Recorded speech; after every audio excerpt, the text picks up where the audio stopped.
കഠിനാധ്വാനവും കൃഷിയോടുള്ള അഭിനിവേശവും ചേർന്നപ്പോൾ എലപ്പുള്ളി വേങ്ങോടി ചൊരക്കാപ്പള്ളത്ത് വിരിഞ്ഞത് ഒരു പൊന്നോണ പൂക്കാലം. ഓണവിപണി ലക്ഷ്യമിട്ട് 50 സെന്റ് സ്ഥലത്ത് ഹൈബ്രിഡ് ചെണ്ടുമല്ലി കൃഷിയിറക്കിയ യുവകർഷകൻ ഉണ്ണിക്കുട്ടന് ലഭിച്ചത് മികച്ച വിളവ്. പൂക്കളാൽ നിറഞ്ഞു നിൽക്കുന്ന കൃഷിയിടം ഇപ്പോൾ നാട്ടുകാർക്കും ഓണവിപണിക്കും ഒരുപോലെ കൗതുക കാഴ്ചയാണ്. ഓണത്തിന് പൂക്കളമൊരുക്കാൻ നാട്ടുപൂക്കളെ തേടിയിരുന്ന കാലത്ത് വിപണിയിൽ അന്യസംസ്ഥാന പൂക്കളുടെ സാന്നിധ്യമാണ് കൂടുതലായി കാണുന്നത്. ഈ സാഹചര്യത്തിലാണ് സ്വന്തം മണ്ണിൽ പൂക്കൾ വിളയിച്ച് ഓണവിപണിയിലെത്തിക്കാനുള്ള ഉണ്ണിക്കുട്ടന്റെ ശ്രമം ശ്രദ്ധേയമാകുന്നത്. ശാസ്ത്രീയവും ആധുനികവുമായ കൃഷിരീതികൾ പിന്തുടർന്ന് നടത്തിയ കൃഷിയിൽ പ്രതീക്ഷിച്ചതിലും മികച്ച വിളവാണ് ലഭിച്ചത്. പച്ചപ്പിനിടയിൽ മഞ്ഞയും ഓറഞ്ചും നിറങ്ങളിൽ പൂത്തുലഞ്ഞു നിൽക്കുന്ന ചെണ്ടുമല്ലിപ്പൂക്കൾ കൃഷിയിടത്തെ മനോഹരമായ പൂന്തോട്ടമാക്കി മാറ്റി. ഓണപ്പൂക്കളത്തിനായി പൂക്കൾ തേടിയെത്തുന്നവർക്ക് നാടൻ മണ്ണിൽ വിരിഞ്ഞ ഈ പൂക്കൾ വേറിട്ടൊരു അനുഭവം കൂടിയാണ്. ഓണാഘോഷത്തിന്റെ പ്രധാന ഭാഗമായ പൂക്കളത്തിന് ആവശ്യമായ പൂക്കളുടെ വിപണി മുന്നിൽ കണ്ടാണ് ഉണ്ണിക്കുട്ടൻ കൃഷിയിറക്കിയത്. ഓണത്തിന് ദിവസങ്ങൾ മാത്രം ബാക്കി നിൽക്കെ പൂക്കൾ വിളവെടുപ്പിന് പാകമായതോടെ കൃഷിയിടത്തിൽ നിന്നും നേരിട്ട് വിപണിയിലേക്ക് പൂക്കൾ എത്തിക്കാനുള്ള ഒരുക്കങ്ങളും തുടങ്ങി.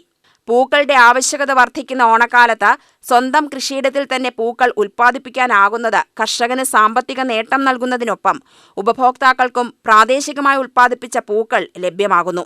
മനോഹരമായി പൂത്തുലഞ്ഞു നിൽക്കുന്ന കൃഷിയിടത്തിൽ വെച്ചാണ് വിളവെടുപ്പ് ഉത്സവം സംഘടിപ്പിച്ചത്. എലപ്പുള്ളി ഗ്രാമപഞ്ചായത്ത് അധ്യക്ഷൻ PC ബിജു വിളവെടുപ്പ് ഉത്സവത്തിന്റെ ഔദ്യോഗിക ഉദ്ഘാടനം നിർവഹിച്ചു.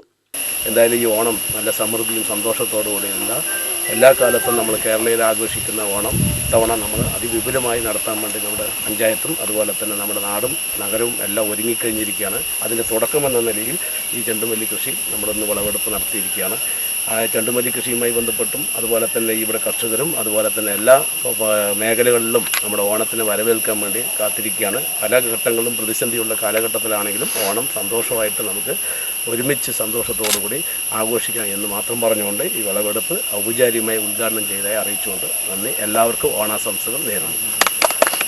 ആധുനിക കൃഷിരീതികൾ അവലംബിച്ച് യുവാക്കൾ കൃഷിയിലേക്ക് കടന്നുവരുന്നത് നാടിനേറെ പ്രതീക്ഷ നൽകുന്നതാണെന്ന് അദ്ദേഹം പറഞ്ഞു.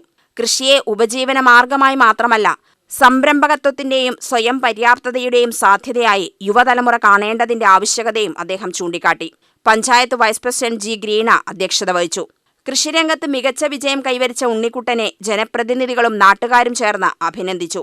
ഉണ്ണിക്കുട്ടന്റെ വിജയത്തിന് പിന്നാലെ കൂടുതൽ കർഷകരിലേക്കും പൂക്കൃഷി വ്യാപിപ്പിക്കാനുള്ള ശ്രമത്തിലാണ് പഞ്ചായത്ത്. വരും വർഷങ്ങളിൽ കൂടുതൽ ആളുകളെ പൂക്കൃഷിയിലേക്ക് ആകർഷിക്കുന്നതിനാവശ്യമായ പിന്തുണ പഞ്ചായത്തിന്റെ ഭാഗത്തുനിന്നും നൽകുമെന്ന് കൃഷി ഓഫീസർ VS വിനോദ് കുമാർ അറിയിച്ചു. ഇന്ന് 10 ഹെക്ടർ സ്ഥലത്തായിട്ട് 17 കർഷകരാണ് ഈ പഞ്ചായത്തിൽ. 25 ഏക്കർ സ്ഥലത്ത് നമ്മുടെ എലപ്പുള്ളി പഞ്ചായത്തിൽ പൂക്കൃഷി ഉണ്ട് എന്നുള്ളത് നമുക്ക് അഭിമാനകരമായ ഒരു നേട്ടം തന്നെയാണ്. ഇപ്രാവശ്യം സബ്സിഡി വർദ്ധിപ്പിച്ചിട്ടുണ്ട്. നിങ്ങളുടെ എല്ലാ സബ്സിഡി തുക നിങ്ങളുടെ അക്കൗണ്ടുകളിലേക്ക് പോകാനായിട്ട് കൊടുത്തിരിക്കുകയാണ്. അപ്പോൾ കഴിഞ്ഞ പ്രാവശ്യത്തേക്കാൾ ഹെക്ടറിന് 5000 രൂപ കൂടി ഇത്തവണ വർദ്ധിപ്പിച്ച തുകയാണ് കിട്ടുന്നത്. ഇപ്പോൾ ഹെക്ടറിന് 23,500 രൂപയാക്കി ഇപ്പം ഇത് കൂട്ടിയിട്ടുണ്ട്. പിന്നെ 70 സെൻറ്റോ 50 സെൻറ്റോ ഉള്ളവർക്കെല്ലാം ഞങ്ങൾ ഒരേക്കറാക്കി കണക്കാക്കി സബ്സിഡിയും അനുവദിച്ചിട്ടുണ്ട്. അപ്പോൾ നമുക്ക് അടുത്ത വർഷം പഞ്ചായത്തിൽ 2 പദ്ധതികളും കൂടിയാണ് ഞാൻ പ്രസിഡന്റിനോട് പറയാൻ മനസ്സിലുള്ളത്. ഒന്ന്, പുഷ്പ കർഷകർക്കായിട്ടുള്ളൊരു വിപുലമായ പദ്ധതിയും ഒരു പുഷ്പ കർഷക സൊസൈറ്റിയും നമുക്ക് ഇവിടെ രൂപീകരിക്കണം. 2, ഈ പഞ്ചായത്തിലെ നെൽകർഷകർക്കായിട്ട് ഈ പഞ്ചായത്തിൽ തന്നെ നെൽവിത്ത് വളർത്തുന്ന ഒരു പദ്ധതി നമുക്ക് ആരംഭിക്കണം. അപ്പോൾ എന്തായാലും വളരെ സന്തോഷമുണ്ട്. അന്നത്തെ ആ ഒരു ഓട്ടത്തിൽ ഇപ്പോൾ ഇങ്ങനെ ഒരു പരിസമാപ്തിയിൽ നമുക്ക് നിൽക്കാൻ കഴിഞ്ഞതിൽ ഇവിടുത്തെ കർഷകരുടെയും ഒക്കെ വലിയ അധ്വാനമുണ്ട്. അതിനെല്ലാം നന്ദി പറയുന്നു. ഉണ്ണിക്കുട്ടന്റെ ഭാര്യ ചിത്ര, അച്ഛൻ സുദേവൻ, വാർഡ് മെമ്പർ പ്രമോദ് തുടങ്ങിയവരും വിളവെടുപ്പ് ചടങ്ങിൽ പങ്കെടുത്തു.